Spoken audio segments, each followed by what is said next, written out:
Assalamualaikum warahmatullahi wabarakatuh.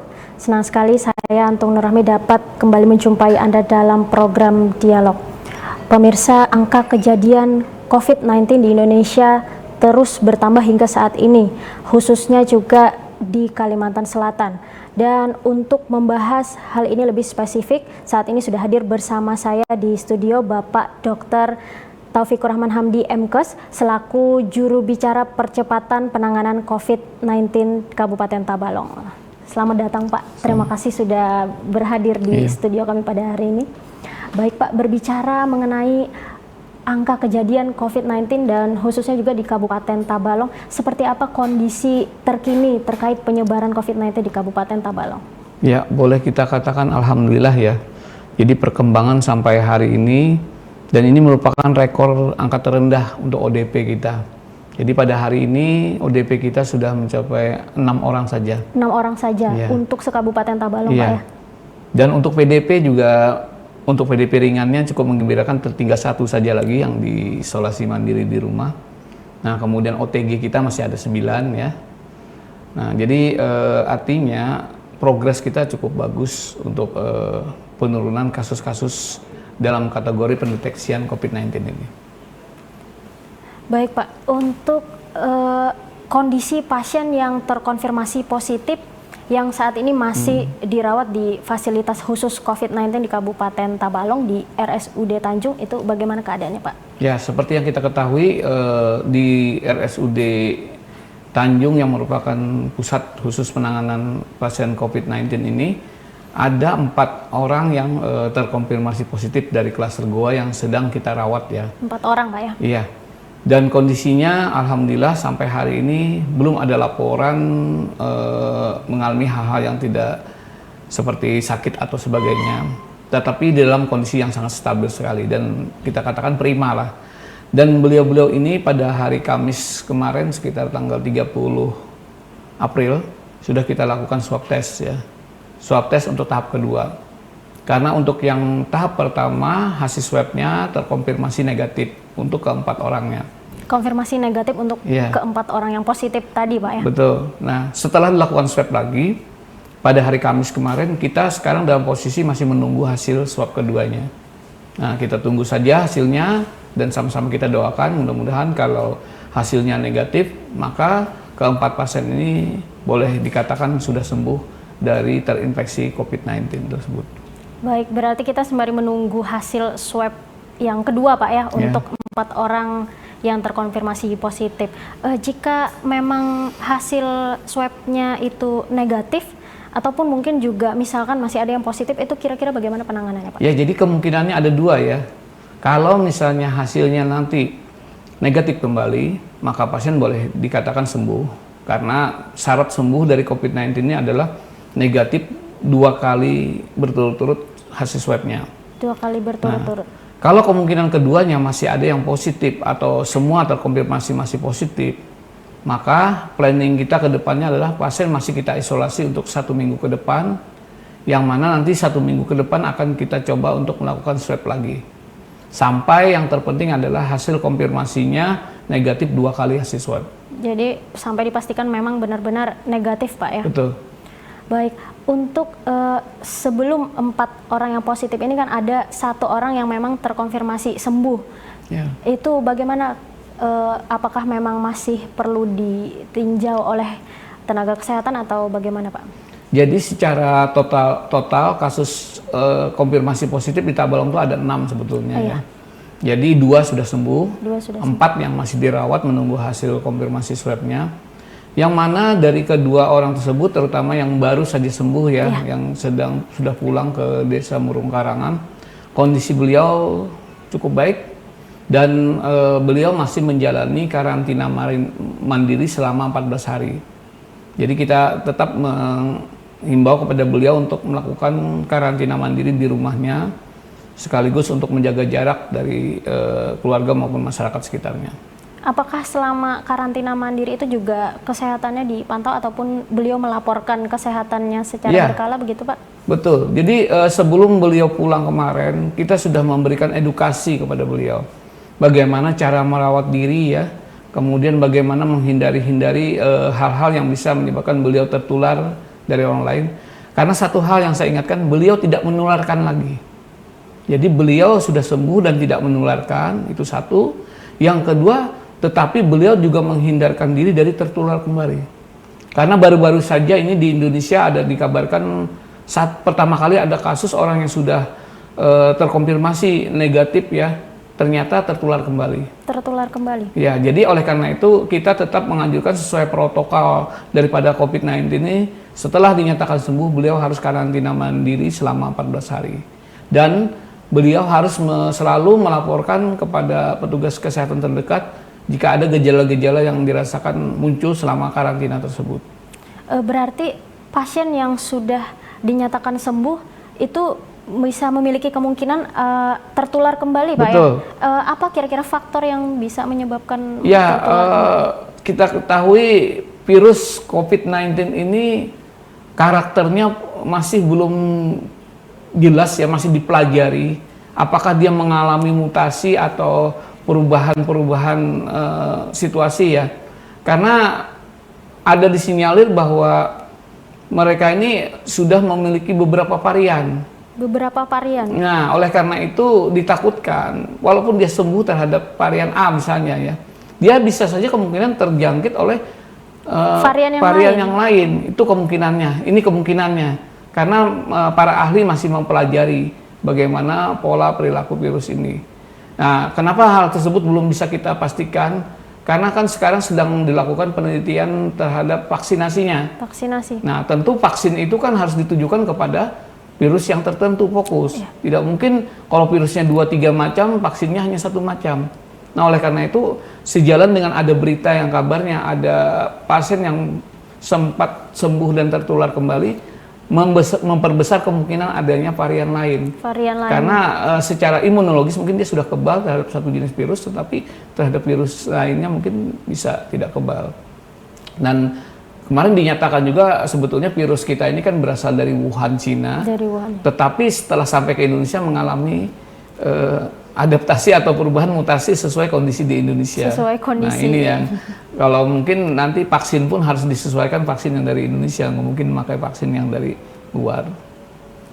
Baik Pak, berbicara tentang pasien yang dinyatakan sembuh, apakah masyarakat harus khawatir atau bagaimana terhadap pasien yang sudah dinyatakan sembuh? Iya, jadi begini. Dalam proses ya sembuhnya itu tadi pemeriksaan laboratoriumnya kita nyatakan swabnya pun harus 2 kali negatif kan. Nah ini artinya kalau berdasarkan indikator dari hasil swab 2 kali konfirmasi negatif itu bahwa dinyatakan orang tersebut di dalam tubuhnya itu sudah tidak ada lagi virus COVID-19-nya, yang berarti dia sudah bukan lagi sebagai host penularnya. Nah oleh karena itu kalau orang yang sudah dinyatakan sembuh, kemungkinan menularkan ke orang lainnya itu kecil, ketimbang orang-orang yang mungkin sebagai karier tapi belum terkonfirmasi atau dilakukan uji labnya. Ya kan seperti itu sebetulnya. Lebih berbahaya orang yang mungkin kelihatan sehat berjalan, namun dia sebenarnya karier dalam tubuhnya ada, ya? Karena tubuhnya udah kebal. Nah kalau yang ini mereka sudah jelas-jelas di karantina, diisolasi, kemudian terjadi perbaikan imunologis dan hasil swabnya menyatakan dia negatif, berarti dia sudah aman dari menularkan virus COVID-19-nya. Jadi artinya masyarakat harusnya lebih takut daripada orang yang berkeliaran di jalan yang tidak jelas dia sebagai karier atau apa, dibandingkan orang yang sudah nyata-nyata terkonfirmasi negatif dan sudah sembuh. Bagi saya pribadi, saya lebih takut orang yang berkeliaran di jalan yang dibandingkan belum tentu ya, jelas misalnya kita ada ya? kerumunan orang seperti di pasar dan sebagainya. Iya. Nah itu tidak jelas siapa yang pembawa, siapa yang membawa. Betul. Tapi kalau yang pasien ini jelas-jelas sudah kita karantina, sudah kita obatin, sudah sembuh. Jadi justru tidak takut untuk orang yang karena sudah ada lisensinya dia sembuh. Itu maksud saya. Artinya kita informasikan juga pada masyarakat bahwa tidak perlu takut dan tidak perlu menjauhi apalagi mengucilkan Pak ya. Karena hal itu kan sudah dijamin secara pemeriksaan ya, secara ini. Beda malah orang yang tidak jelas yang di jalanan yang belum pernah diperiksa. Yang memang tanpa gejala Pak ya. ya. Itu yang harus ditakuti seharusnya masyarakat, bukan menakuti orang yang sudah nyata-nyata dinyatakan sembuh. Dinyatakan sembuh. Nah, stigma ini harus dihilangkan. Betul. Oke, baik kita tahan sejenak Pak. Baik pemirsa, jangan kemana-mana, tetap di program Dialog.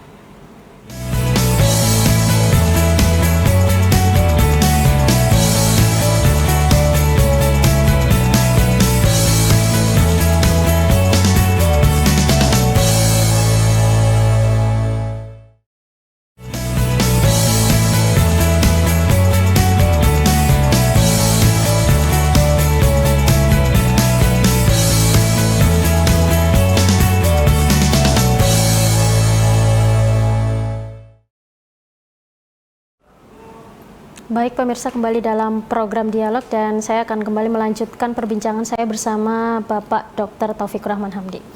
Baik Pak, berbicara masalah transmisi lokal, karena kita tahu di Kabupaten Tabalong yang kita tahu kan ada satu klaster ya, kita tahu klaster Goa.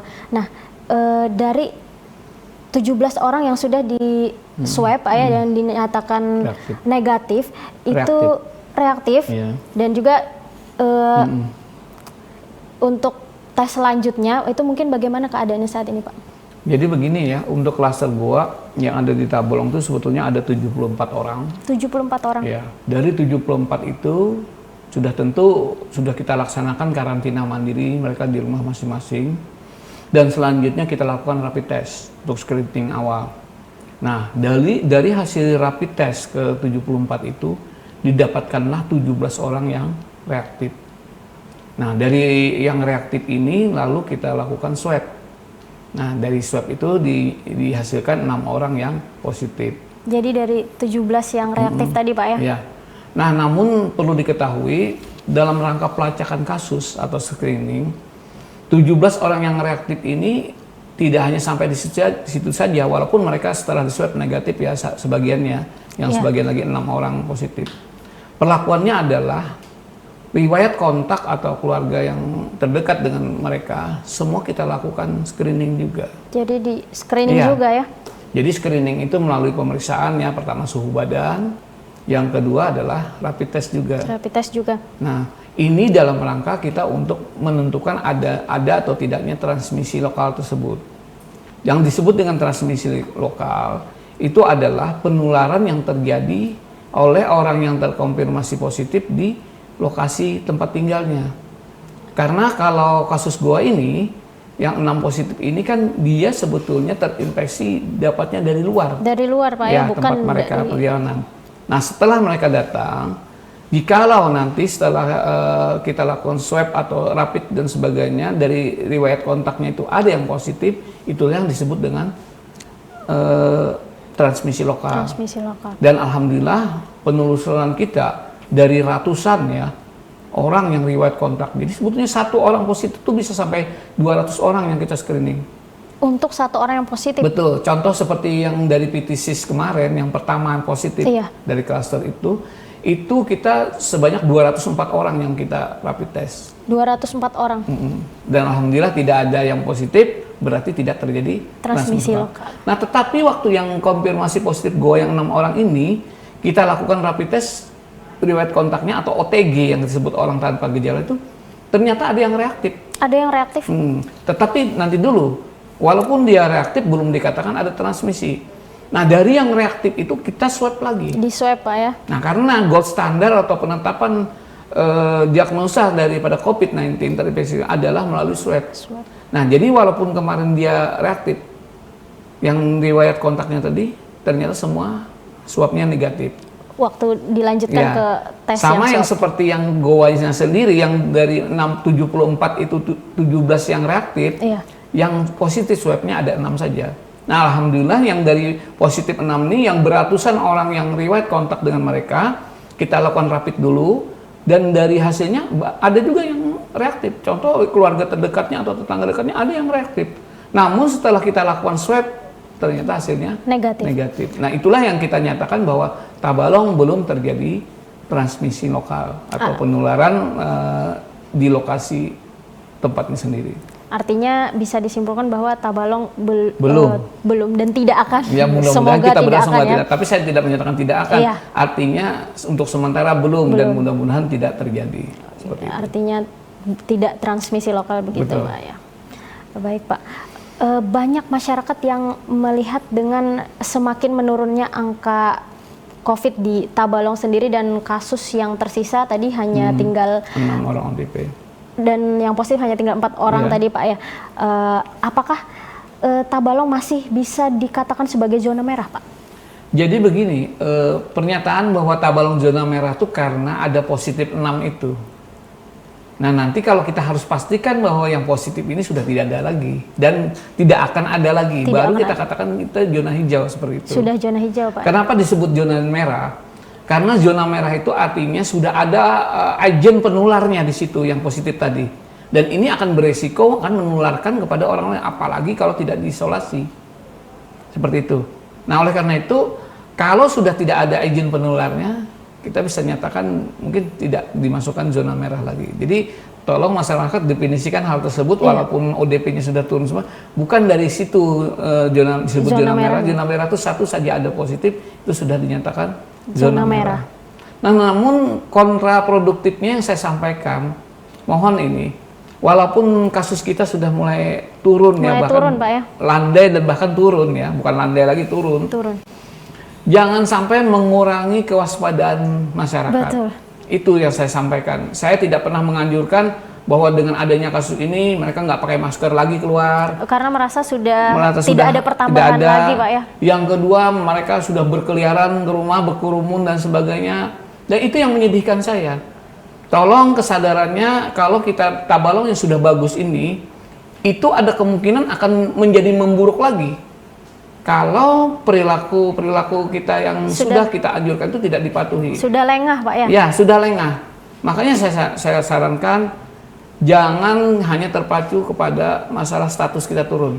Coba kalau kita lihat daerah-daerah lain, justru sedang meningkat. Iya. HSU sudah bertambah 2. Baru, Pak ya? Kemudian Banjarmasin selalu meningkat, Banjarbaru, Batola, Tanah Bumbu juga sedang tren meningkat.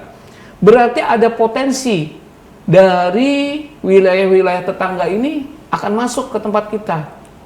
Nah ini 2 kali proteksi. Meskipun hanya sekedar lewat Pak ya? Iya, yang ini kita harus waspadai. Oleh karena itu kita sampaikan kepada masyarakat, tolong keaktifannya pertama dari sisi diri sendiri, protokol kita sampaikan, tetap menggunakan masker, jangan berkerumun, jangan keluar rumah kalau tidak perlu, kemudian selalu mencuci tangan, itu tetap harus dijalankan.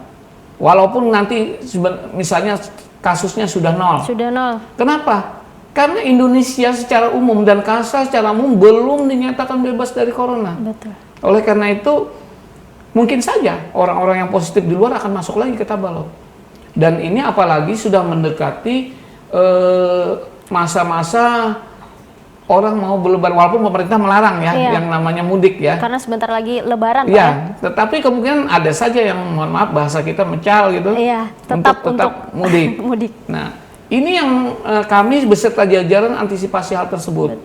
Kita berharap jangan sampai Tabalong yang sudah kondusif ini jadi kembali ke 0 lagi. Ini yang tolong kita sadari. Jadi kalau mau Tabalong, banyak yang menanyakan apakah masih merah, mengapa nggak status hijau? Iya, betul. Sebetulnya apa sih kalau memang sudah hijau? Bukan berarti kita turun kewaspadaan. Iya, bukan berarti bebas. Karena saya kemana-mana, sampaikan Pak ya? tetangga kita masih banyak potensi untuk menularkan ke tempat kita.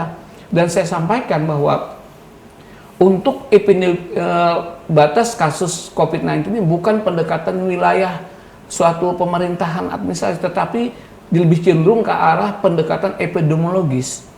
Jadi batas wilayah epidemiologis itu beda dengan batas wilayah administrasi pemerintahan.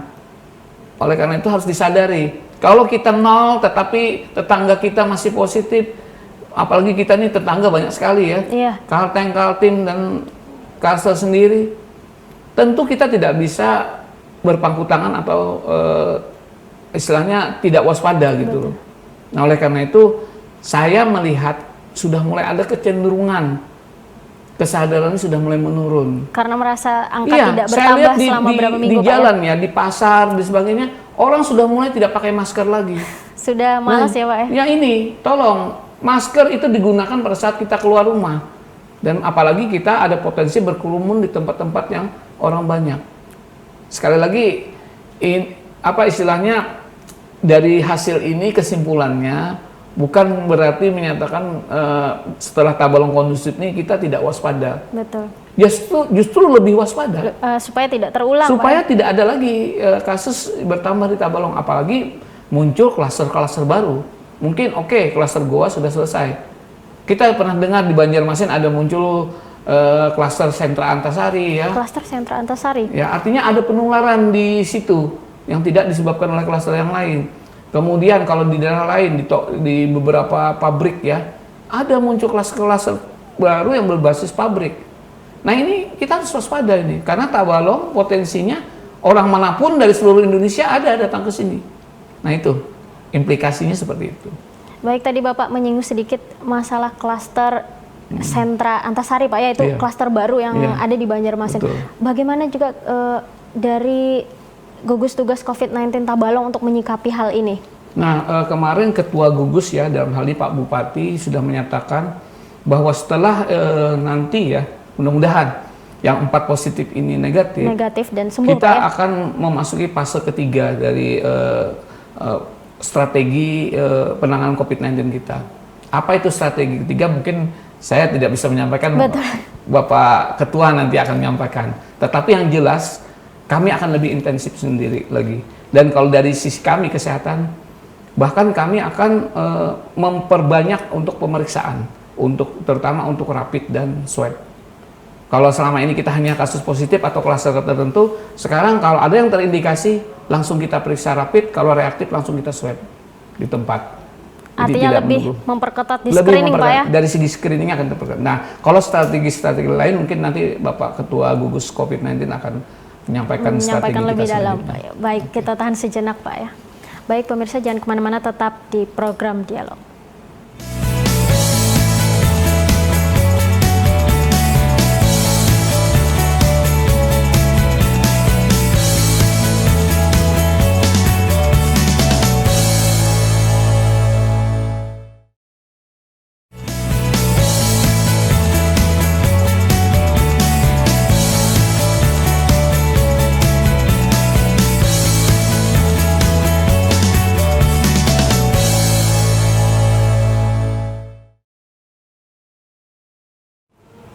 Baik pemirsa, kembali dalam program Dialog dan tentunya saya akan kembali melanjutkan perbincangan saya bersama Bapak Dr. Taufikur Rahman Hamdi. Baik Pak, berbicara tentang fasilitas untuk penanganan COVID-19 di Kabupaten Tabalong, bahwa Tabalong punya rumah sakit khusus untuk penanganan COVID itu sendiri. Nah, seperti apa kesiapan fasilitas khusus di rumah sakit Tanjung yang dinyatakan untuk penanganan COVID itu sendiri Pak? Baik. Kalau bisa dilihat, kita sudah mampu ya merawat yang pasien 4 orang yang konfirmasi positif tersebut.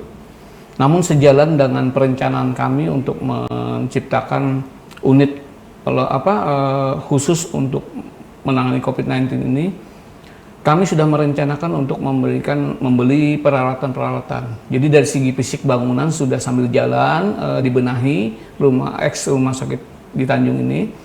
Kemudian dari sisi fasilitas ini dalam proses pemenuhan.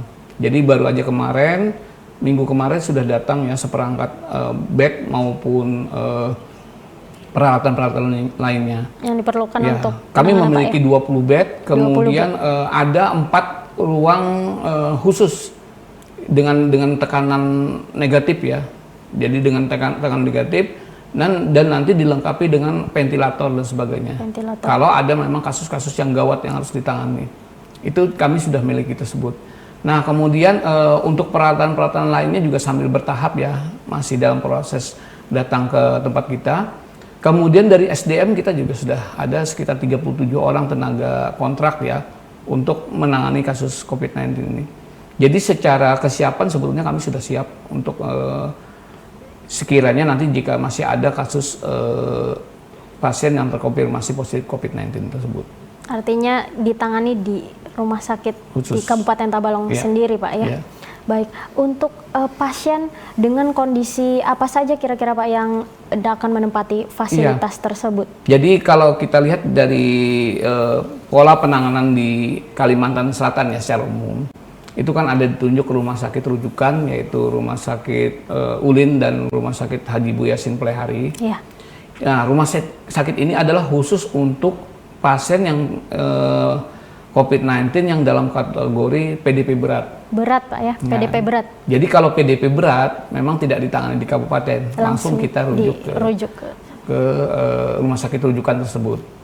Nah, rumah sakit Kabupaten Badarudin Ibang Burai itu nanti untuk menangani pasien dengan PDP sedang. PDP sedang. Nah, jadi PDP sedang itu sebetulnya masih dalam tahap observasi ya, selama 2 hari, misalnya dilihat hasil ronsennya dan sebagainya. Nah, kalaupun jatuh nanti ke berat juga akan dirujuk ke Banjarmasin. Nah, sedangkan untuk rumah sakit khusus kita itu adalah untuk PDP ringan ya, kemudian ODP ataupun pasien-pasien terkonfirmasi positif tapi dalam status dia OTG tanpa gejala. Maksudnya dalam keadaan stabil Pak ya? Akan kita rawat di rumah sakit khusus ini. Nah, tetapi tidak menutup kemungkinan kalau misalnya di provinsi penuh. Nah, itu yang kita harus antisipasi dengan ruang tekanan negatif tadi. Betul. Ya, dengan ventilator yang ada, itu hanya antisipasi. Karena kita tidak mungkin berharap di rumah sakit rujukan provinsi saja. Iya. Kalau ada peledakan kasus dan tidak bisa menampung, mau tidak mau, suka tidak suka harus kita rawat itu. Tetapi dalam kondisi normal di sana masih menerima untuk PDP berat, kita masih untuk PDP ringan, ODP ataupun pasien yang lainnya. Nah, kemudian fungsi lainnya adalah untuk sebagai pusat screening. Pusat screening, Pak. Nah, jadi kalau misalnya ada masyarakat yang menemukan orang terindikasi atau orang-orang yang diragukan apakah dia terinfeksi atau tidak, silakan bawa ke rumah sakit khusus untuk kita memastikan orang itu terinfeksi atau tidak. Jadi, rumah sakit ini juga berfungsi sebagai pusat screeningnya. Karena tidak gampang untuk melakukan screening, baik itu rapid maupun swab. Petugas harus menggunakan dengan APD lengkap dan sebagainya. APD level 3, nah, oleh karena itu seluruh tenaga di rumah sakit khusus itu sudah diajarkan bagaimana menggunakan APD yang lengkap. Bahkan untuk yang dari LH untuk mengambil limbah medisnya saja sudah pakai APD lengkap. Sudah pakai APD itu lengkap. Sesuai dengan protokol yang kita lakukan. Jadi tadi sesuai pertanyaan Mbak bahwa untuk apa saja mungkin sudah terjawab ya. Iya. Dan ini tidak menutup kemungkinan kita untuk yang berat PDP berat pun harus siap kalau kondisi di Banjarmasin sudah terlalu penuh. Karena kita lihat sampai hari ini pun masih terus meningkat Pak. Meningkat kasusnya kasus dan positif. Alhamdulillah hanya Tabalong yang masih sudah menurun untuk kasusnya seperti itu. Dan itu tadi juga seperti yang Bapak sampaikan bahwa rumah sakit khusus untuk penanganan COVID tadi juga menerima screening tadi Pak ya. Tuh. Untuk tes rapid test dan juga silakan bila ada lembaga, masyarakat atau apa yang mau memeriksakan diri secara mandiri, silakan datang ke rumah sakit COVID. Gitu. Artinya juga kita sampaikan kepada masyarakat bahwa untuk tidak malu untuk melapor Pak ya, bahwa dengan ada secara sesuatu yang merasa berbeda di diri, jadi boleh langsung. Semakin kita cepat mendeteksi, maka semakin cepat tertangani. Jadi artinya orang yang terinfeksi kasus itu bukan kiamat ya. Artinya dia kalau ditangani dengan awal, ditingkatkan daya tahannya, dia bisa sembuh. Bisa sembuh. Makanya yang fatalitas ya, tingkat kematian yang tinggi itu sebetulnya adalah kasus-kasus yang tidak terdeteksi. Yang datang sudah keadaan berat Pak ya? Betul, itu yang kita maksudkan. Nah, inilah fungsinya deteksi dini, screening itu sangat penting. Oleh karena itu, tujuan kita kembali setelah kita nol ini, deteksi dininya yang lebih kita tingkatkan di Tabalong. Iya, bukan menangani orang yang sudah parah. Seperti itu. Baik Pak, berbicara untuk petugas kesehatan, seperti apa kesiapan petugas kesehatan yang akan menangani pasien di fasilitas khusus ini Pak? Iya, sebelum mereka terpilih ya 37 orang itu, yang mendaftar tuh lebih dari 500 orang. Lebih dari 500. Nah, ini kita sudah seleksi khusus ya sampai tersaring didapatkan. Itu jadi artinya secara jaminan kompetensi sudah memungkinkan. Sudah mumpuni Pak ya. Mumpuni. Yang kedua, mereka juga dilatih khusus. Walaupun kita karena mereka begitu di SK-kan langsung bergerak, kita ada sistem yang disebut dengan on the job training. Jadi on the job training itu dalam pengertian perawat senior yang sudah pengalaman menangani akan mendampingi mereka yang baru ini. Jadi pendampingan, baik itu dari awal mungkin ketua PPNI dan perawatnya mendampingi untuk bagaimana menggunakan APD, itu sudah jelas. Bagaimana mensterilisasi ruangan, bagaimana teknik on-off-nya pada saat kita melakukan pelayanan, itu ada semua. Satu contoh saja, untuk penanganan COVID ini, pintu masuk ke ruang isolasi tidak mungkin keluar dari pintu yang jalan juga, harus 2 pintu. Jadi dari pintu yang berbeda Pak ya? Yang berbeda, nah itu satu contoh, ini ada protokol-protokol khusus yang kita jalankan. Nah ini mereka setelah asimilasi dan bergabung dengan kami, semakin melakukan adaptasi. Bahkan mereka kita ajarkan cara melakukan swab dan melakukan rapid test sendiri. Kenapa? Karena ada rencana kita, perawat-perawat ini setelah pasien yang negatif positif ini sembuh, ya. kita juga akan berdayakan mereka untuk membantu posko-posko di perbatasan. Perbatasan, Pak ya. Dengan mereka dibekali kemampuan untuk merapid dan sebagainya. Jadi nanti di posko itu tidak lagi dengan thermal gun, tetapi langsung rapid test. Langsung rapid test, Pak ya. Ini dalam rangka memperketat screening tadi. Karena kita tidak mungkin menahan siapapun yang Betul. keluar masuk dari Kabupaten Tabalong. Tapi kalau dari hasil menyatakan dia positif, kalau dia memang pulang ke Tabalong, akan kita langsung isolasi. Tetapi kalau misalnya dia dari luar, kita akan koordinasi dengan daerah asalnya. Untuk melakukan tindak lanjut berikutnya. Oke, baik, kita tahan sejenak, Pak. Baik, pemirsa jangan kemana-mana, tetap di program Dialog.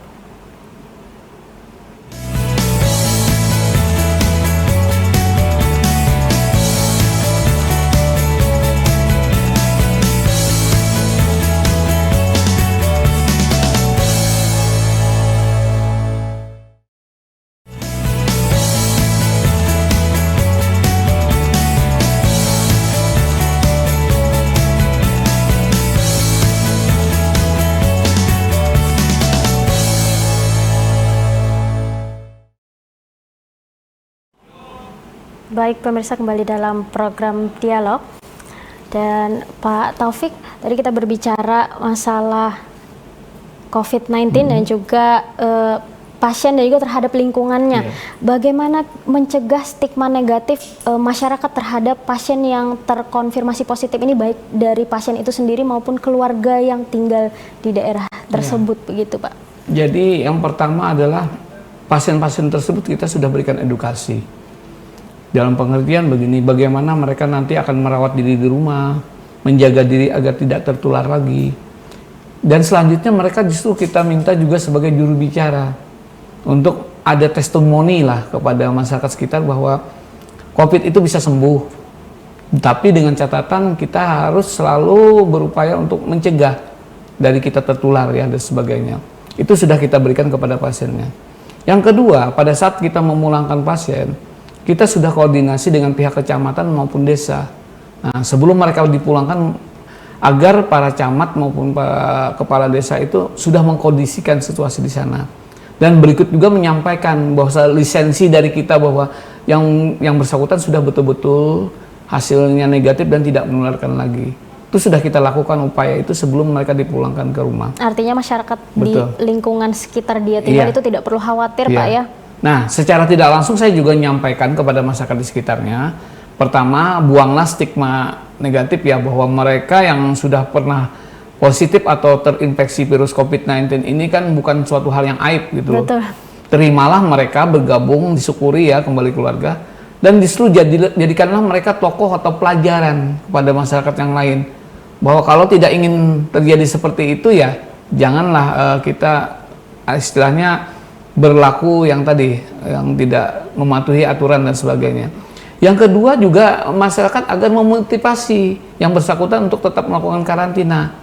Jangan artinya begitu datang masyarakat langsung mengerumuni, datang ke rumahnya secara bersamaan. Ya, jangan-jangan yang datang ini yang justru menularkan lagi.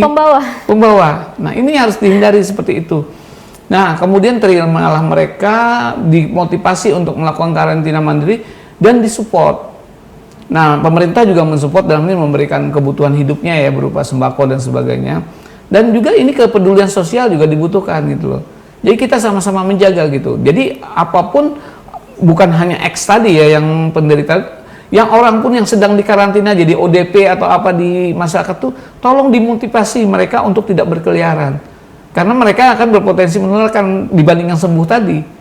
Nah, oleh karena itu saya lebih cenderung masyarakat waspada kepada yang belum nyata pasti sembuh, yang tadi masih kemungkinan masih terinfeksi sebagainya, ODP, PDP ini, yang justru didorong untuk melakukan karantina mandiri, bukan kepada yang sudah sembuh tadi.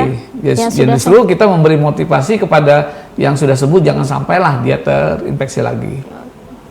Baik Pak, berbicara masyarakat nih, langkah apa yang patut dilakukan masyarakat untuk memutus mata rantai penyebaran COVID-19 ini, khususnya di Kabupaten Tabalong? Oke, kembali kepada protokol dasar.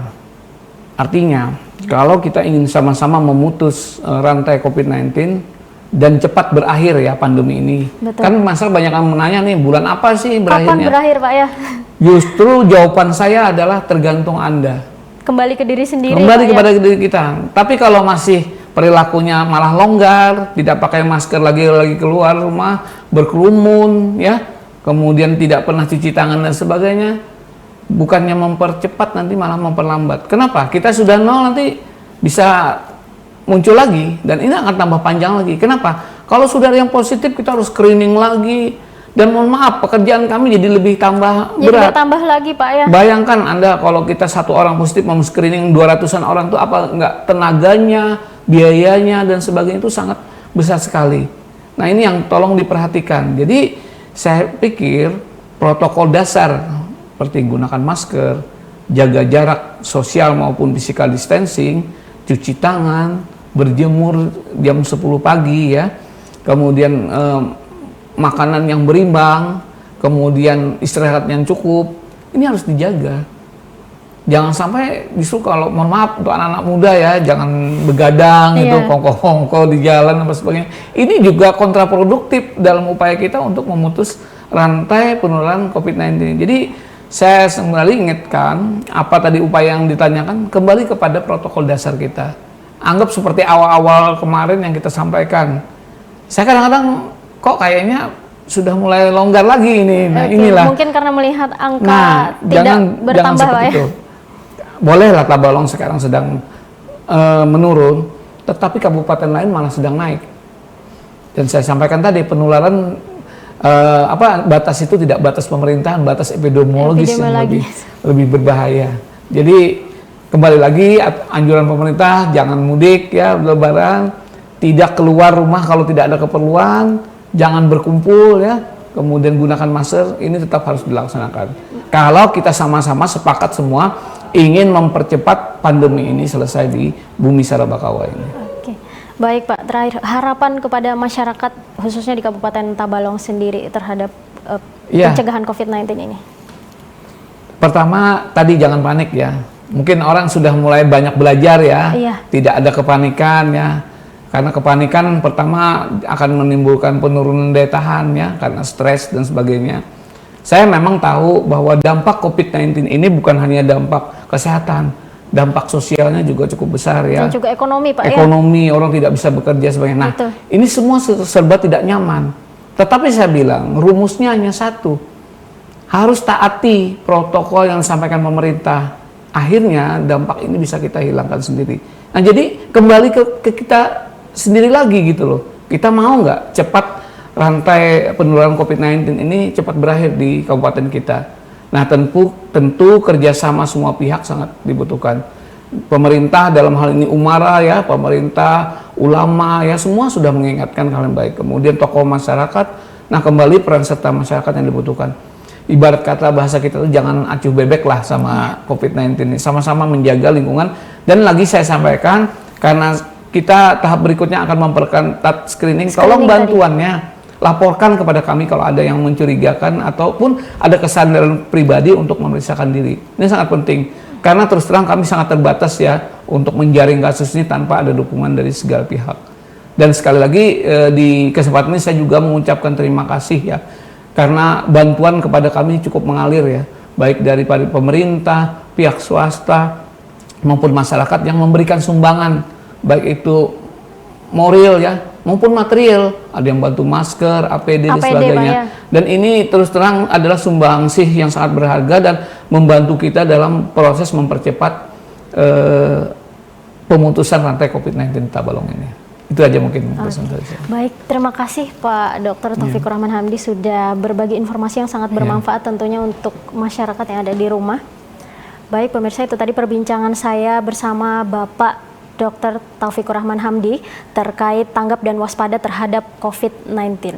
Baik pemirsa, kami himbau sekali lagi kepada Anda untuk tetap menggunakan masker jika berada di luar rumah, kemudian juga tetap mencuci tangan menggunakan sabun, dan juga tetap menjaga jarak satu dengan yang lain agar mata rantai penyebaran COVID-19 ini cepat berakhir. Saya Antun Nurrahmi beserta kru yang bertugas undur diri. Terima kasih. Wassalamualaikum warahmatullahi wabarakatuh.